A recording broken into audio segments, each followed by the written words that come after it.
Welcome back. In this explainer, we're exploring the ancient archetypes that honestly still shape how we see ourselves. And today, we're setting our sights on Sagittarius, the powerful archer of the zodiac. All right, let's just jump right in with a pretty wild idea. What if your own body holds a map of the stars? It's a fascinating tradition that saw the human form as, well, a perfect mirror of the heavens. So our journey doesn't actually start way up in the sky. Nope, it starts with a concept that grounds all that cosmic energy right here in our physical bodies. We're talking about the Zodiac Man. Yeah, Homo signorum, the Zodiac Man. This wasn't some fringe idea. You'd find this in cultures from medieval Europe all the way to Persia. It was this belief that specific signs in the zodiac governed very specific parts of our anatomy. It was almost like a practical guide to everything from medicine to just understanding yourself. Okay, so take a look at this. You can see how, for example, Aries rules the head and Pisces rules the feet. But what I want you to notice is Sagittarius. It's given dominion over the thighs and legs. You know, the really powerful muscles that actually propel us forward. So why? Why this specific connection? I mean, is it just random? No way. It's so much more than a random assignment. To really get it, we need to look past the anatomy and go straight to the core symbol of the sign itself. It's a figure from myth, and it is incredibly powerful. And that brings us to the centaur. This powerful hybrid figure is what represents Sagittarius, and this is where the story really starts to build. We're not just talking about an animal here, we're talking about a creature of profound duality. This quote just nails it, doesn't it? It perfectly illustrates the whole theme of the archetype. It's not about being one thing or the other. It's about the process of becoming. It's a being that's always evolving, always aiming upward.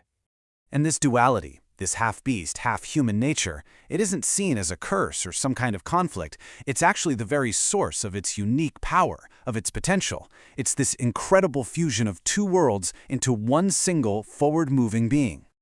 Okay, so now we can connect that symbolic duality right back to the body and to what you could call the spirit of aspiration. This is where the physical and the metaphysical really meet. So here's the crucial point. It's all about this contrast. You've got this powerful, instinctual base, the horse body, providing all the raw strength. And then you have the conscious human spirit giving it direction. And here's the thing, one really can't exist without the other.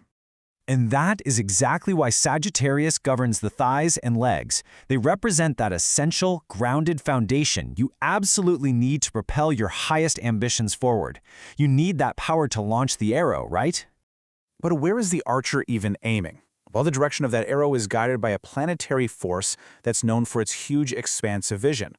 That's right, Sagittarius is ruled by Jupiter. And in traditional astrology, Jupiter is known as the Great Benefic. Think of its energy as this big, expansive, positive force for good fortune, for wisdom, and for growth. Its whole vibe is pushing us outwards, towards a bigger world.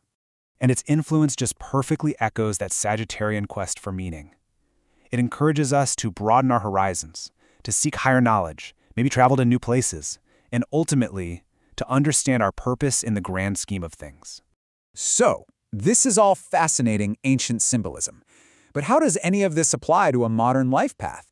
I mean, how do we use this map of the body and stars to navigate our own journey today?